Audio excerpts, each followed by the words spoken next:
Hola, buenas tardes. Bienvenidos al programa Enfoque con FY. Los saluda Malena Mejía, gerente de consultoría de la firma. En el programa del día de hoy vamos a tratar el tema sobre el devengo tributario. Para ello tenemos como invitado al doctor Luis Córdoba, que es especialista en el área tributaria de acá en la firma, y lo hemos invitado para tratar este tema. ¿Cómo estás, Muchas Luis? gracias, Malena, ¿qué tal?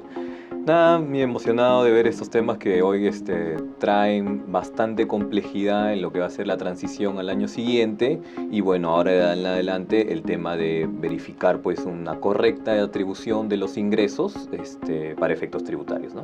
Así es, Luis. Esto es debido a que nuestra legislación tributaria, específicamente la ley del impuesto a la renta, no tenía una definición legal, jurídica, de lo que es el principio del devengado para efectos tributarios, ¿no? En efecto, como antecedente podemos citar reiterados pronunciamientos del Tribunal Fiscal, que es el que, digamos, tenía la línea del derrotero respecto a qué se debía entender por devengado, porque como tú lo indicas, no había una definición y entonces había primero una suerte de un primer estadio donde se citaban posiciones doctrinarias de juristas o economistas. Luego se empezaron a usar reiteradamente citas a la NIC 18, que es la que ve ingresos por operaciones, en todo el tema del marco contable. Luego también, o en el medio, se empezaron a utilizar ambos, doctrina jurídica con las normas contables. Y entonces, digamos, el tema ha sido de bastante discusión cuando llegó también a sede casatoria.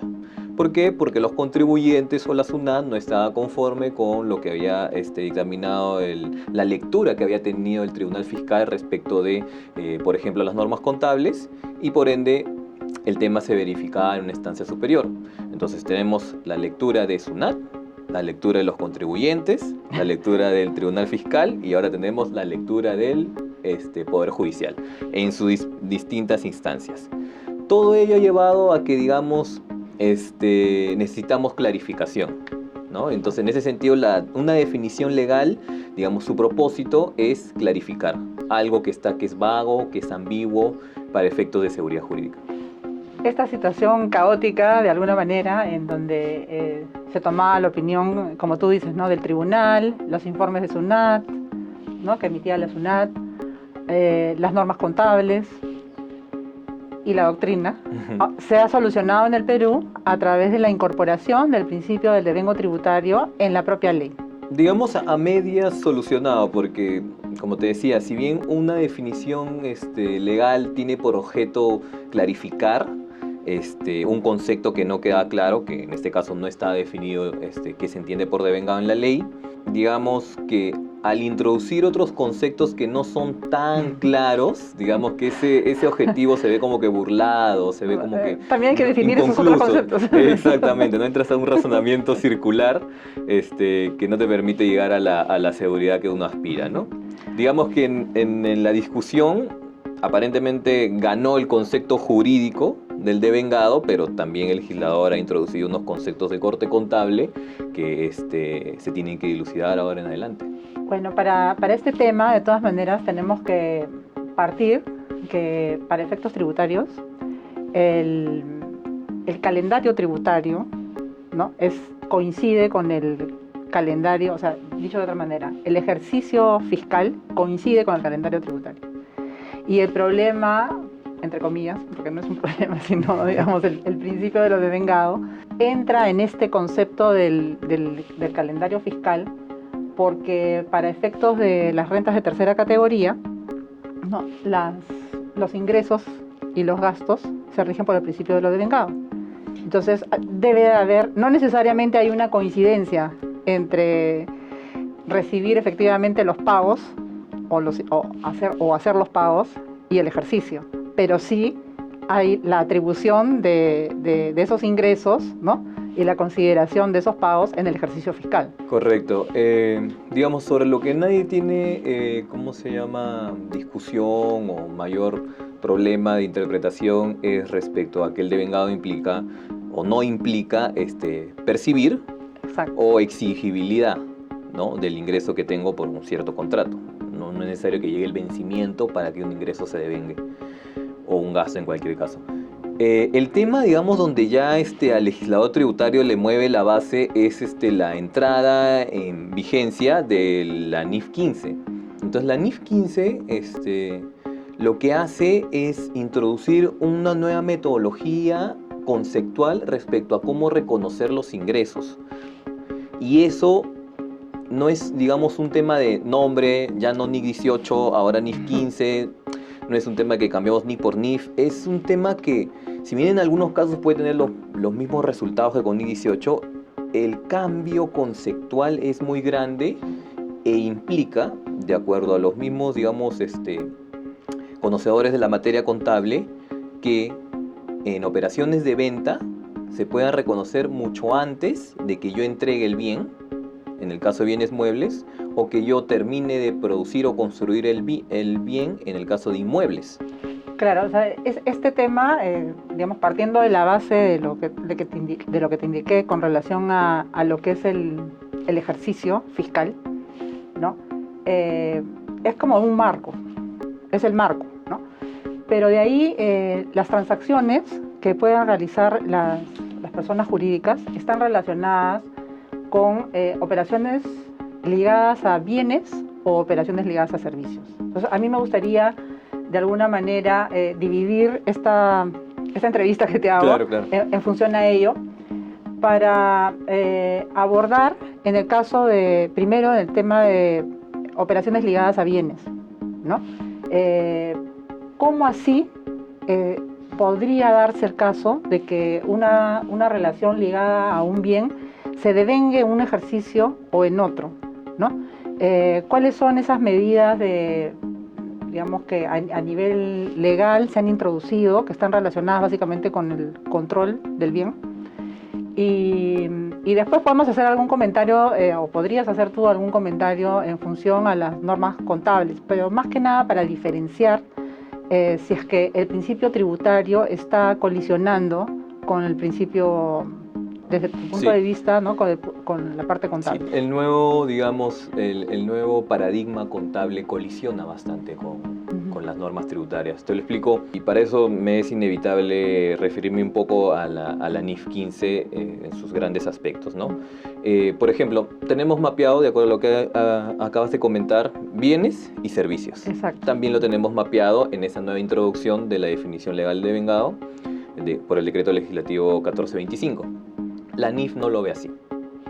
La NIF, bienes y servicios, pueden conformar una obligación de desempeño, y ese es el concepto contable que utiliza para el reconocimiento de ingresos. Okay. Otro tema, por ejemplo, también, nosotros conocemos un contrato, ¿no? Sus obligaciones, por ejemplo, recíprocas.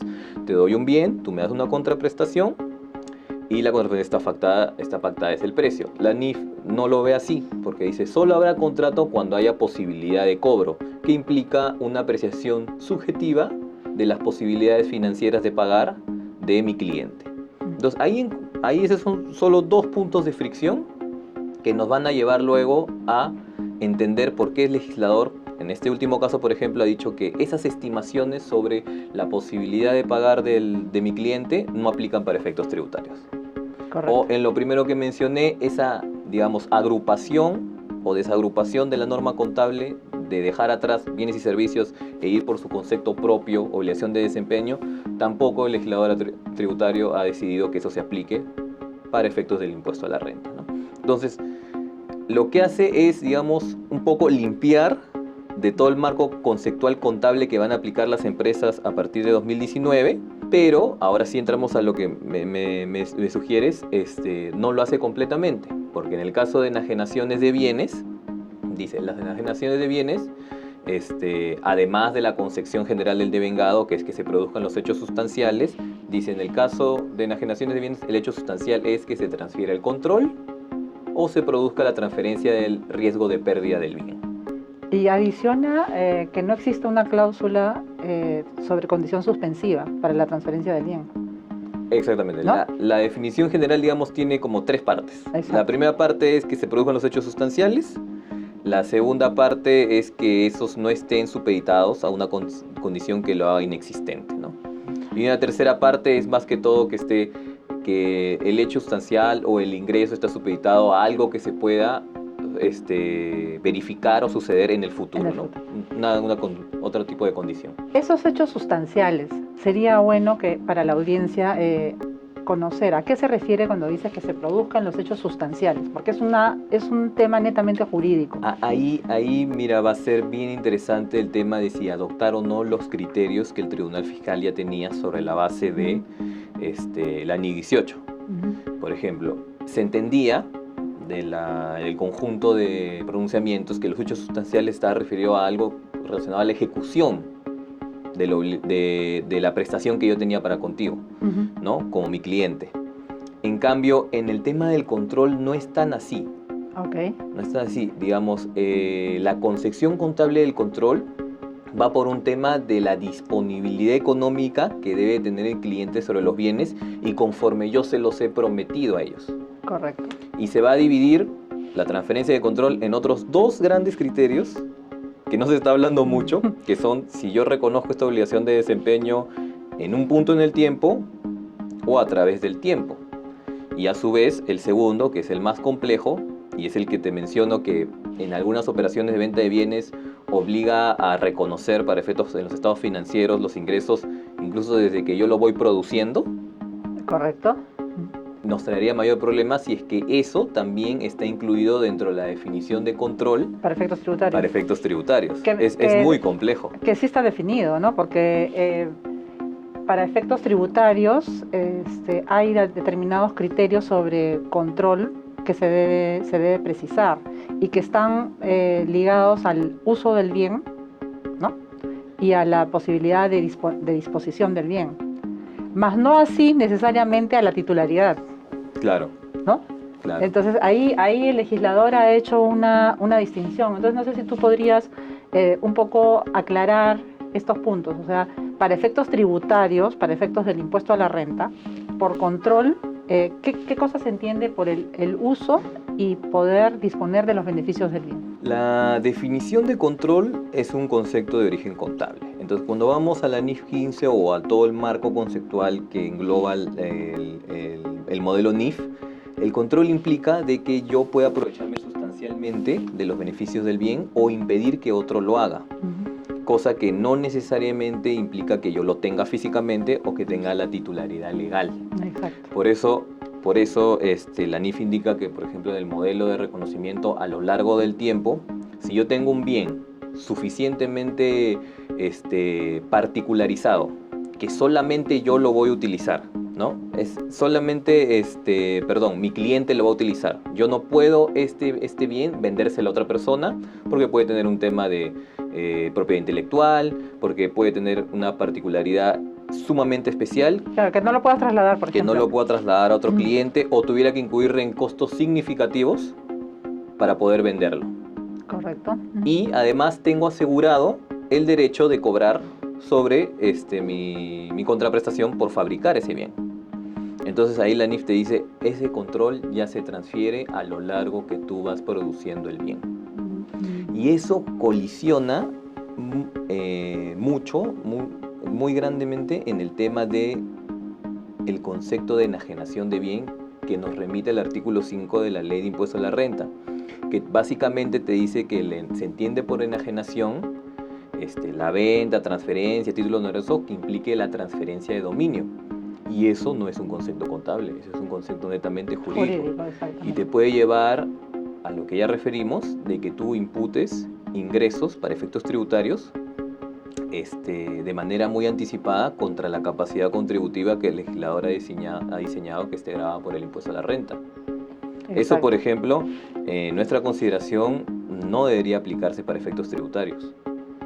Colisiona con el ámbito de aplicación de lo que grava el impuesto. Y con los hechos sustanciales, ¿no? Los hechos sustanciales jurídicos que determinan que exista o no una transferencia de propiedad. Exactamente. No nos vamos al extremo del formalismo, como tú bien decías, de la titularidad legal, pero tampoco no nos vayamos muy financieros, que implique pues que si el legislador ha diseñado periodos anuales de medición de la capacidad contributiva de las empresas, sería confiscatorio o excedería la capacidad contributiva diseñada por el legislador el que yo impute un año antes o periodos antes del que correspondería a efectos de un concepto de enajenación de bienes que implica una titularidad, digamos, en base a conceptos jurídicos. Un poco yendo a la parte práctica, a los ejemplos del día a día. En el caso de la construcción, se dan las transferencias de departamentos como bienes que están pendientes de ser construidos, o sea, Claro, ¿no? Compraventa de bien a futuro. Entonces, ¿cómo sería en ese caso? ¿Ha cambiado en algo? En ese caso, una empresa que aplique, digamos, en su totalidad el modelo NIF, si ya tiene, digamos, cada unidad inmobiliaria particularizada para un cliente y de acuerdo a la gerencia estima de que la probabilidad del cobro del precio de venta de esa unidad inmobiliaria es fuerte, Sí. aplicando el modelo NIF desde antes de entrega del bien o de existencia del bien, Sí, tal cual como se diseña el plano, ya debe estar devengando ingresos y eso colisiona todo el entendimiento con la parte jurídica del devengado que hemos tenido antes de que no tuviera definición legal el devengado y ahora también en mi consideración. Claro, porque en el caso de las empresas constructoras que reciben una determinada cantidad como pago introductorio para separación del bien que se va a construir. Claro, las empresas inmobiliarias, ¿no? Entonces, Contrato de construcción sí va por otro lado, pero ya, las empresas inmobiliarias sí, uh-huh. sí, definitivamente. ¿Qué cosa es lo que prima para efectos del impuesto a la renta? Ahí el impuesto a la renta debería seguir mi consideración, a pesar de que tenemos una remisión al control, creemos que esa remisión debe ser ajustada por medio de la interpretación jurídica, compatibilizándolo con esta definición de enajenación del artículo 5 de la Ley de Impuesto a la Renta y bueno, como las empresas para sus estados financieros tienen que aplicar el modelo NIF, se generaría una diferencia temporal, ¿no? Reconozco un ingreso para efectos contables, lo deduzco para efectos tributarios en mi declaración jurada y bueno, cuando ya el bien exista y yo no voy a tener ingreso financiero, lo adiciono. Legalmente existe la condición de que tiene que existir, ¿no? Es que si no tenemos ahorita no tenemos una, digamos, norma expresa, no sabemos si el reglamento ojalá que tenga ese nivel de precisión, pero creemos que ese tipo de interpretación con una remisión amplia al modelo NIF, al concepto de control, en ese tema que estamos conversando, sería una interpretación incorrecta y hasta confiscatoria. Así es. Luis, el tiempo nos está ganando. Sí, es que es un tema... Porque el tema es un tema que da para muchos minutos más de lo que tienen programados los seguidores. Y es un tema muy importante para el año 2019. Correcto. ¿No? Como dije al comienzo, la norma amerita hacer un programa o más de un programa en donde se pueda ir viendo tanto todo lo relacionado a transferencia de bienes, como lo hemos estado viendo ahora, como la parte pertinente a la prestación de servicios. Correcto, ¿no? Es porque, digamos, ahí, solamente de manera breve, la autodenominada exposición de motivos del decreto legislativo 1425 dice que ahora está aplicando la concepción de la NIC 18 porque se entiende que los contribuyentes estamos familiarizados con esa concepción, pero el lenguaje que utiliza no es claro. Entonces también da para una diserción solamente respecto de ese tema. Y seguramente en lo que queda del año podría suceder que se reglamente. Porque, claro, ¿no? o máximo hasta el vencimiento del pago a cuenta de enero, porque, sí. Porque vemos que esa definición también aplica para los pagos a cuenta. Yo creo que continuaremos, ¿no? Sí, con este tema. Ya será para la primera semana de enero en que salgamos nuevamente al aire. Y desde ya te comprometo para eso, porque el tiempo nos ha quedado muy corto. Me di cuenta por dónde ibas, Malena. Sí. Me gustaría que dejaras algún pensamiento con relación a lo que se viene para el 2019 en relación a operaciones ligadas a bienes, ¿no? Y ya después, en el otro programa, veremos la parte de servicios. Pero, ¿qué les podrías decir a nuestros seguidores con relación a esto para el año 2019? ¿De qué deben de preocuparse? En primer lugar, se está diciendo de que hay un tema de transición entre 2018 y 2019 porque algunas empresas habrían aplicado con anticipación la NIF 15. En primer lugar, hay que quedar claro de que por un principio de aplicación de normas en el tiempo, todos los criterios que ya conocemos del Tribunal Fiscal y NIF 18 los apliquemos para la declaración jurada de 2018 y no nos contaminemos con ningún concepto de NIF 15. Correcto. Entonces, ya para el siguiente año y para el primer pago a cuenta del mes de 2019, esperamos contar con el reglamento que nos dé un poco de mayores luces sobre esto. Bueno, y también aplicando cierta hermenéutica jurídica para no, digamos, agredir los conceptos o la capacidad contributiva que subyace a nuestro impuesto a la renta, ¿no? Esas es, digamos, las principales reflexiones que puedo dejar ahorita. Luis, te agradezco inmensamente por tu participación en el programa y como dije hace un momento, te comprometo para el primer programa del 2019. Sin más, me despido de todos los seguidores, deseándoles que tengan una feliz Navidad y se cumplan todos sus deseos y metas para el año 2019. Lo mismo, les deseo unas felices fiestas y nada, tranquilos con la determinación de la DJ 2018 y ya nos preocuparemos el próximo año de la NIF 15. Muchas gracias a todos por este ejercicio 2018, por su audiencia. Nos vemos en el 2019. Adiós. Hasta luego.